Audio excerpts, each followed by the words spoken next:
Hello guys, welcome back to another tutorial. Today I'll be sharing with you guys how to make a straight leg palazzo trouser. So if it's something you are interested in, please keep on watching and let's get started. So as you can see at the top of my paper, I already took 1 inch and this will serve as my waistline. So right now I'm going to be taking 1 inch by the side of my paper. This will be a guideline to draft the trouser. So I'm going to be taking this 1 inch all the way down to the end of the paper. So right now I'll just go ahead and use my ruler to connect.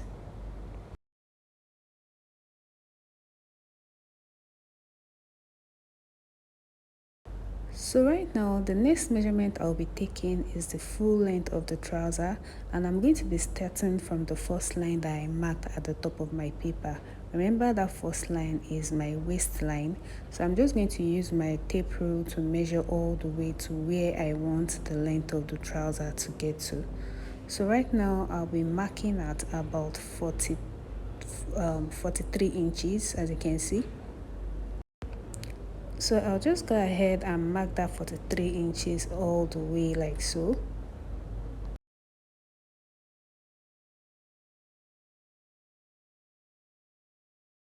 So after marking, I'll just use my ruler to connect. So right now I'll be adding my allowance for the trouser, and I'll be using 2 inches for my sewing allowance. So I'm just going to mark 2 inches downwards right after the main length of the trouser. So I'll go ahead and use my ruler to connect as well.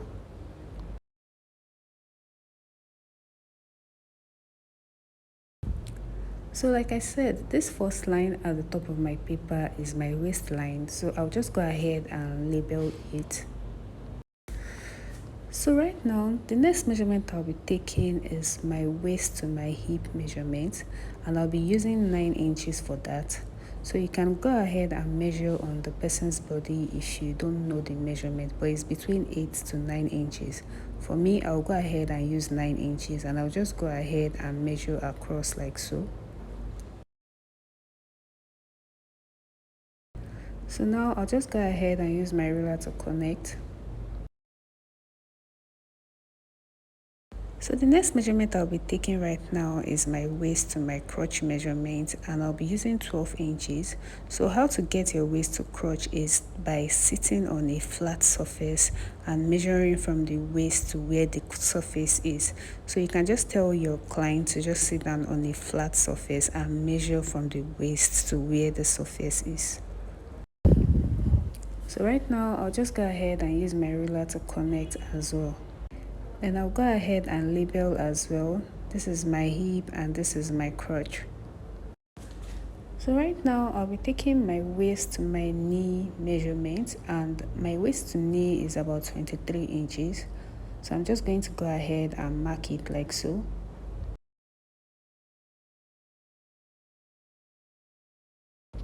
Then I'll go ahead and use my ruler to connect as well, and I'll label it. So now it is time to measure on our horizontal line, and the first thing I'll be doing is that I'm going to be using my hip circumference. My hip circumference, I'm going to be adding 1 inch to the hip circumference for ease. So my hip circumference is 40. If I add 1 inch to it, it will give me 41. So I'm going to divide that 41 by 4. It will give me 10.25. So that 10.25, I'll go ahead and mark it on my waistline like so. Then I'll come to my hip line as well and mark that same 10.25. And I'll also measure the 10.25 on my crotch line. So I'm going to connect the 3 lines together. The 3 dots. Remember, I added the same thing to my waistline, my hip line, and my crotch. So on my waistline, I'm going to divide my waist circumference by 4, and whatever it gives me, I'll just go ahead and mark it. So my waist circumference divided by 4 is about 8 inches. So I'll go ahead and mark the 8 inches. Then I'm going to be adding about half an inch for ease. This will make it 8.5. So remember, we've already taken our hip circumference, so I'm just going to use my hip curve to connect the hip to the waist that I measured like so. So just watch what I'm doing.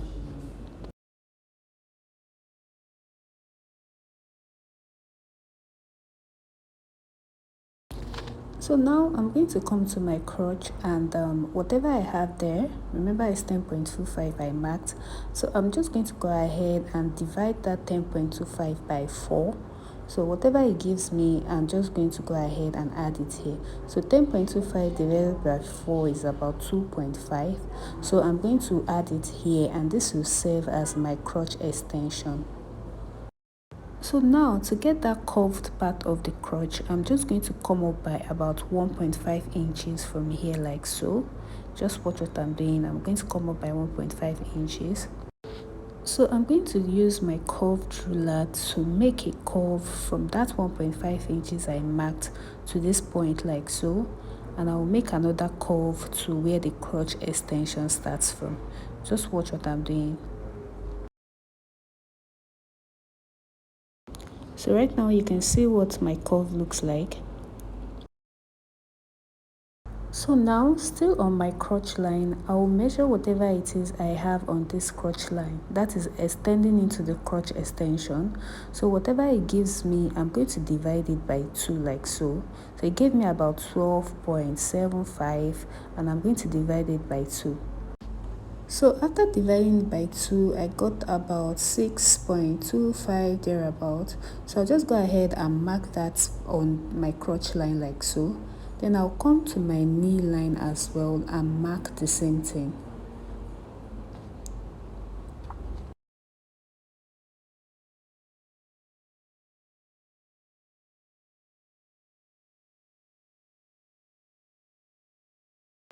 Then I'll go ahead and mark the same thing as well on the allowance of the trouser. As you can see, I'm not measuring on the length of the trouser, I'm measuring it on the allowance.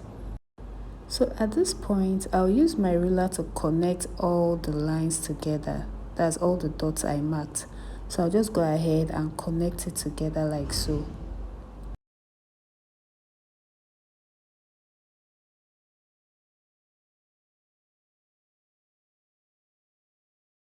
So right now, I'll be using my knee circumference.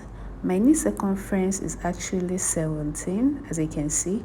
Well, I'm going to be adding extra 3 inches to that 17 because this is a straight trouser, it's not fitted. So if I add extra 3 inches to it, it's going to give me 20 inches, as you can see. So I'll just go ahead and divide that 20 inches into 2. It will give me 10.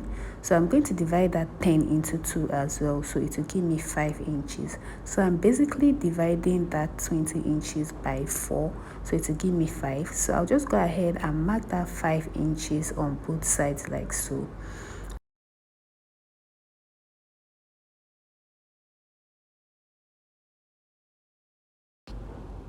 So now I'm going to be taking that same 5 inches on both sides at the allowance of the trouser, since this is a straight palazzo trouser.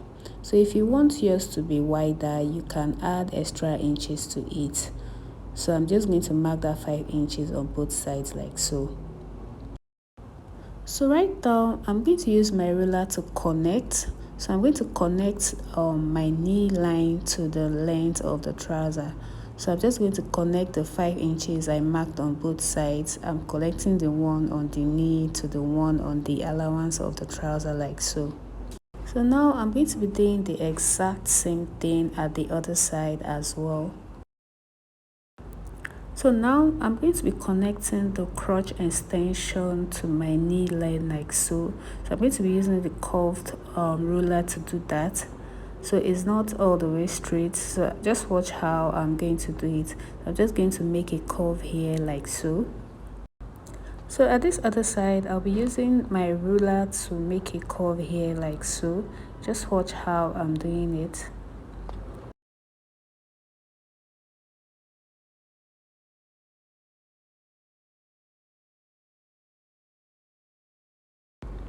So at this point, I'm just going to use my straight ruler to make some adjustments here to make it look straight a little bit at that part.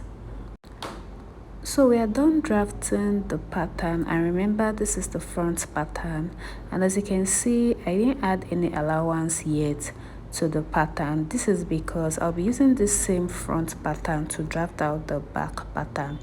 So I'm going to be adding my allowance or my material instead of my pattern paper. So I'm just going to go ahead and cut it out right now.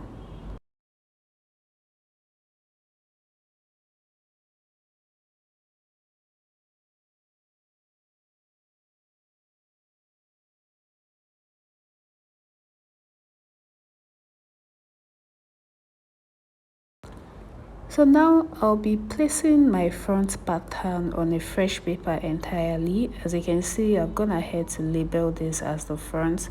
So I'm just going to come down up from up here by about 5 inches, and I'm just going to go ahead and use my pin to hold the front pattern down on the fresh pattern paper. This is because when I'm tracing it out, I don't want it to shift.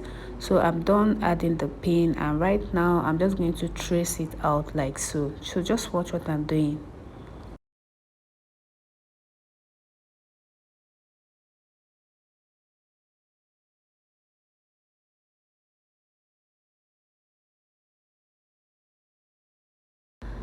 So after tracing, I'll go ahead and extend all this line as well. So I'll go ahead and extend my hip line like so. Then I'll extend the crotch line, and I'll also extend the knee line like so. Then I'll also extend the trouser length and the allowance as well. So once I'm done, I'll remove my pin and I'll remove the front pattern away from the back. So now I'll use my ruler to mark the lines that I traced so that it can be very visible. So I'll just mark it out the exact way it is, like so.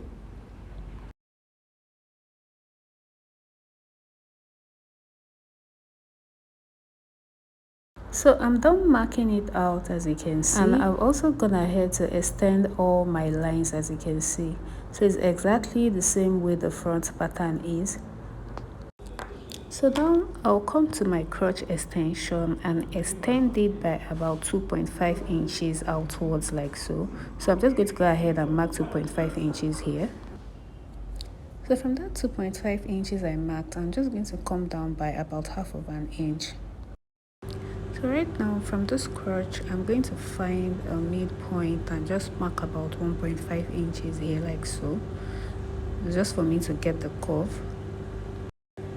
So now from this waistline, I'm going to go in by about 1.5 inches. So I'm just going to mark 1.5 inches here like so.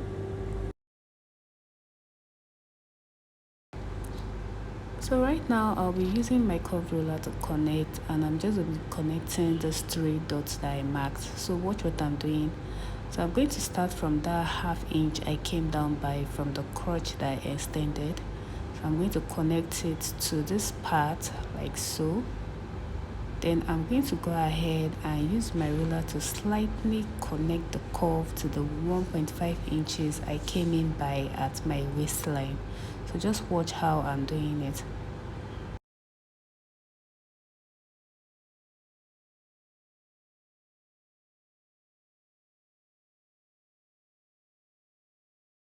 I'm going to come to my waistline. This 1.5 inches I came in by, I'm going to be adding 1 inch upwards. So if you have a bigger butt, you can add about 1.5 inches to avoid gaping at the back. But for me, my butt is on the moderate side, so I'm going to be adding 1 inch.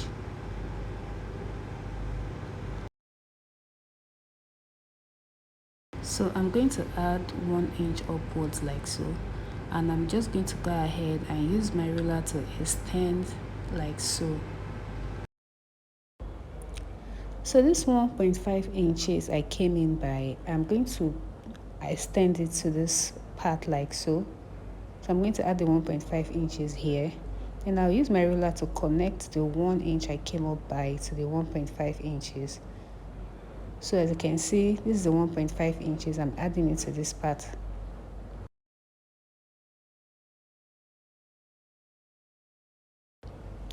So now I'll just go ahead and use my ruler to connect it like so.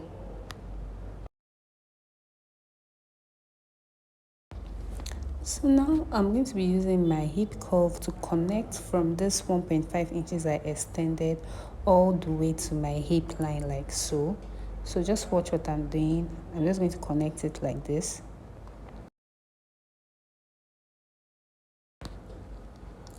So right now I'll be connecting this crotch extension to my knee line like so. So this crotch extension that I extended by 2.5 inches, I'll just go ahead and use my curved ruler to connect it to my knee line like so.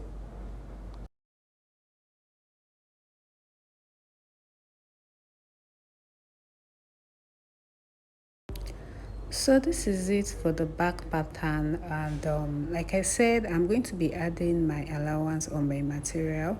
I'm not going to be adding it on the pattern paper. So the next thing I'll be doing is that at the allowance of my trouser length, I'm going to be adding half an inch on both sides so that when I'm folding it in, it aligns properly. If I don't add half an inch like so, like this, when I'm folding in, it will not be accurate. That's why I added half an inch to it. So I didn't add it at the front, so I'm going to be adding it when I'm cutting on my material. So now I'm done drafting, and I'll just go ahead and cut it out. So remember, I'm cutting out the back, and just watch how I'm doing this. Please don't mistake the back for the front.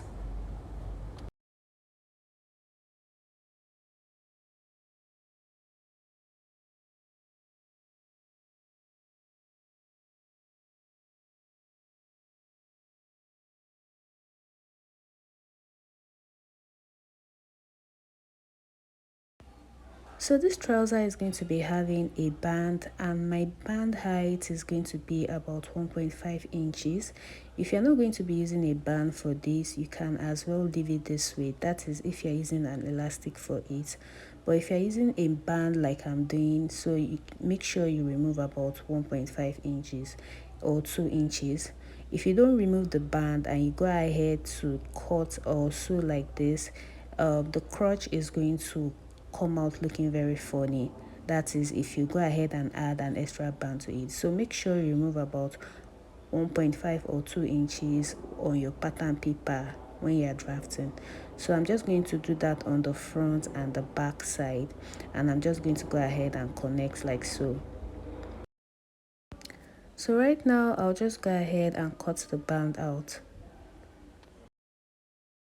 So we are done drafting the pattern, and in my next video I'll be showing you guys how to cut on your material and how to sew it. Thank you so much for watching. I'll see you in my next video. Bye.